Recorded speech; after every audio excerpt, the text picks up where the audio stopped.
YouTube real estate gang, Kendall here, your resident real estate appraiser, flipper, rehabber. Today we're doing everything comparables from the perspective of an appraiser. I'm going to take you through my comparable finding process. We're going to break this video up into 4 chapters. Most of this should be review. I'm just going to give you some details in my process so that you can walk those same steps. You won't have any questions about where do you start with distance or where do you start with time frame, okay? There's a step-by-step appraisers do. It's really simple. I'm going to show it to you.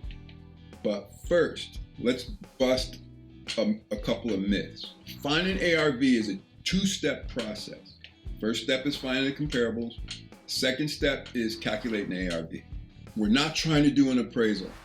We are not trying to do an appraisal light. We're not trying to compete with the appraiser's opinion of value.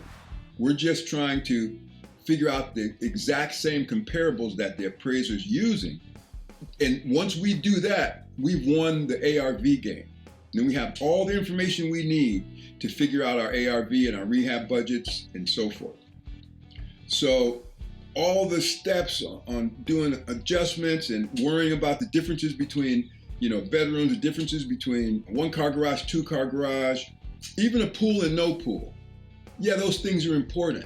But when you have a sale that's a 3-bedroom, 2-bath without a pool with a porch, and the subject's a 3-bedroom, 2-bath without a pool with a porch, that's comparable number 1. Let's say we have 5 or 6 comparables and they're all slightly different, but they're all legitimate sales, they're all recent sales, and they're all within the square footage parameters, bedrooms and bathrooms, but they just all have a few little bit different amenities. All we're trying to do is take our subject and match it with the closest recent sale. Once we do that, and we know that within that range of legitimate sales, this one or these two are the closest.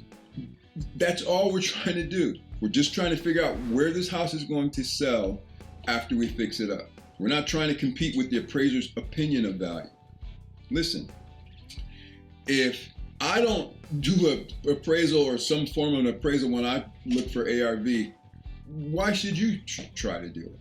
If a realtor doesn't use some kind of an appraisal formula to find ARV, why should you? We're not trying to do an appraisal here. That should make this process easier.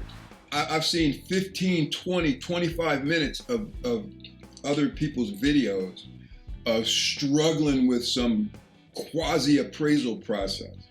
You don't have to do that. That's not what ARV is. ARV is simply finding a group of legitimate, recent, applicable sales that an appraiser will use to computate his opinion of value and figuring out where in that range the subject fits. That's all we're trying to do.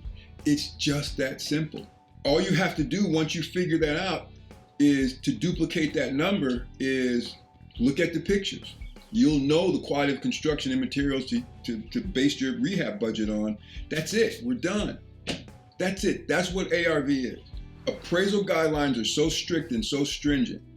That report takes me 3-4 hours to do once I sit down at my desk from start to finish. There's so many consistency points. There's so many places that things need to support each other and triangulate. We're not expected to do that here. So don't even try. You're just creating smoke and making it more difficult to see our path to ARV. That's all we're doing when we take these other extra steps. So let's stop doing that. Appraisers don't do it. Realtors don't do it. I say that over and over, and I say that just to emphasize the point that you don't have to do that. You don't have to go through those steps in order to get an accurate ARV. Once we figure out where our house is going to fit in, in that comparable range, like my buddy Sean at Think Media says, success leaves clues. The success in this case is the sale or sales of the houses that are similar to ours. The clues are in the pictures of their rehab. Success leaves clues. So we find the houses that are the successful sales and we look at the pictures to get the clues on what we have to do to duplicate that. That's it. That's all we're doing. So let's simplify the process now. 2 steps, finding comparables and then looking at the clues to duplicate the rehab so we can duplicate that sale on that space in the market. Chapter 1, search. The search is going to be pretty much review. As an appraiser, I do things a certain way. So since this is appraiser's approach to comparables, let's just walk through my steps. I saw a lot of confusion regarding search parameters. Should we go out a quarter mile? Should we go out a half mile? Should we go out 3/4 of a mile? And should we go out 3 months? Do we go a year? Do we go 6 months? The answer to that question is simple. I've always started out my search with 3 months and a quarter mile. If you find everything within 3 months and a quarter mile, that's the ideal search parameter, okay? It's the closest, most recent sales. That's what we're looking for. If you don't get enough comparables to use with that parameter, first you extend the distance to a half a mile. So we still have the most recent sales, go out a little bit farther distance-wise. That's the next best ideal search parameter. If that doesn't work, then we do 6 months, half mile. And you continue doing that up to a mile and a year. So I always start out at a quarter mile and 3 months. So let's start there. We are going to start out with quarter mile and 3 months, and we get 2 matches. Let's take a look at the map. Obviously, it's not enough comparables. So let's go back to criteria. We're going to go a half mile, keep it at 3 months for now, and see what we come up with. We only come up with 5 matches. If they were all on the same street, maybe we'd be okay, but gradually go out farther in distance, and this isn't enough comparables. So you know the process. I'm not going to bore us and make this a long video, longer than it has to be. I basically told you the steps to take, the next best, most ideal search parameters till you get to a year and a mile. In this case, search parameters ended up being 0.6, and we went back a year. That was just the best combination I could find of comparables here. Now, this is just for the sake of example, so I could get to all the chapters here. So our results on the map, there we go. Looks good. Let's get rid of all the guesswork. This is our ideal search parameter in terms of proximity. This block right here. It's within this block that we're going to more than likely lean towards the most value. It would be odd to have this many comparables and lean our value farther away from some of these other sales. That means we're trying to avoid something, and we're not. In this particular instance, we're going to have to cross a neighborhood boundary, okay? So which boundaries do we cross? Here's something you might not have known. An avenue could be anywhere from 2, 3, 4 times larger than a street. An avenue typically is a more significant neighborhood boundary. In this particular instance, we're not going to expand our distance north and south. East Hannah, south of East Hannah, or north of East Sly. We're going to expand our parameters east and west because there are less significant neighborhood boundaries that we have to cross. Now, if we're over here on Nebraska or at the freeway, we wouldn't go any farther west than that.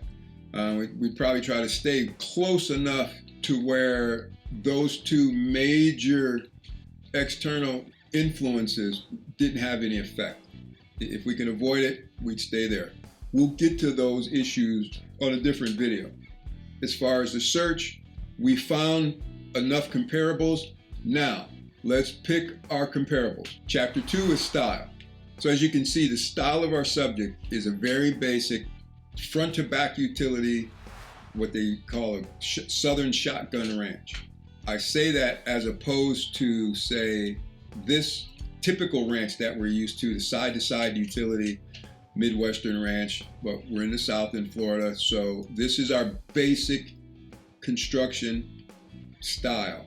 Now let's just say we went to the ranch store and we wanted to look at the bare bones ranch, the middle of the road ranch, and all the bells and whistles ranch. same front to back utility, but we want to look at different choices in value. So this would be the bare bones one. This one would be the middle of the road one. You see the pitch of the gable, you have a little more attic space here. Your gable vents are bigger, more decorative. You have more, soffit. You just have more material that goes into building this basic construction here. You have a lot more material that goes into this. The porch, it's not a full front porch. It's, you could say it's a half, 3/4, but it does have some fairly substantial wood porch pillars. It's a covered porch. It's not an open porch. This would be the middle of the road, front to back utility ranch. And this one would be the high-end bells and whistles with brick finish. The porch is deep, it's big. The wood trim around the windows is a lot more extensive, thicker. There's a lot more finish work and craftsmanship in this front to back utility ranch as opposed to this one. So it stands to reason this is going to be the most expensive one. It also stands to reason that's why we're not going to go any farther than this trying to figure out the most similar house. This house, which I told you the value is going to go somewhere between these two, because this is a front to back utility ranch also. It's just a little bit different type of construction, but same utility, same quality of construction. So at $230 and a rehab, this one's $278 and a rehab, we're going to be somewhere in the middle there. Now, we also have a side-to-side utility ranch, similar quality of construction, just a different style, and that's this one. This is a complete renovation also, and this one sold for $265. Just taking into consideration the ranch style and what's most similar, where do we fit our house? We're going to fit our house somewhere between these three in terms of ARV, okay? We're taking the most similar construction. We're really leaning more towards this pared down, bare bones, a little bit different style, but still very, very basic quality of construction in terms of the style of house. So if you look at these three houses, you look at the sales anywhere from $278 to $230, we could dial our subject in easily at $250, especially considering the quality of construction and materials that you see, how it was finished, what it's capable of being finished like. So $250 ARV right here. Now in this neighborhood, most of these houses don't have a garage. A lot of these houses have the garage finished into an actual usable living space. That's what makes up the majority of the houses that are most similar to the subject. The garage, it's not an amenity that's going to make a difference how we pick our comparables. You see, most of these houses don't have porches. What if our subject was a one bathroom? This is really the only curveball I can throw in here in this sample, because it's not a neighborhood that's big on pools. There's not a lot of porches. There's not a lot of patios in this neighborhood. Garages aren't an issue.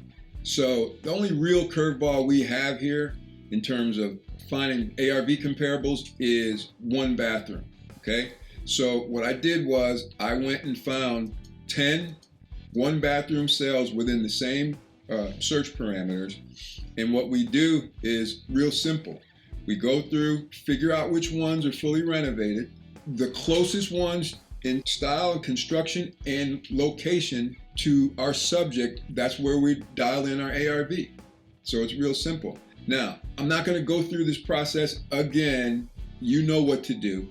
There's 2 or 3 in here that have been fully renovated. We isolate those, go look at the pictures, and from there we'd be able to figure out where to put our one bathroom without doing a bunch of adjustments. All we want to do is look at these sales that actually happen and know how to duplicate it. That's what ARV is all about. It's not about trying to do, again, some type of appraisal or appraisal light. So abandon all those semi-appraisal processes, because they're not accurate and they're not necessary. There's steps that you just don't have to take. If one of them had a huge swimming pool and a 3-car garage, you couldn't use that. We just wouldn't use it. But we don't anticipate what we may find in the beginning. We deal with what's there and make our decisions accordingly. So you don't have to come up with these what-if formulas for stuff that hasn't happened yet. So, in a nutshell, that's the comparable process. My introduction on this video, I kind of went into, one of the major myth busters in terms of us not trying or not having to or not wanting to do any kind of appraisal try. And again, this is the first part of the 2-step process of finding ARV.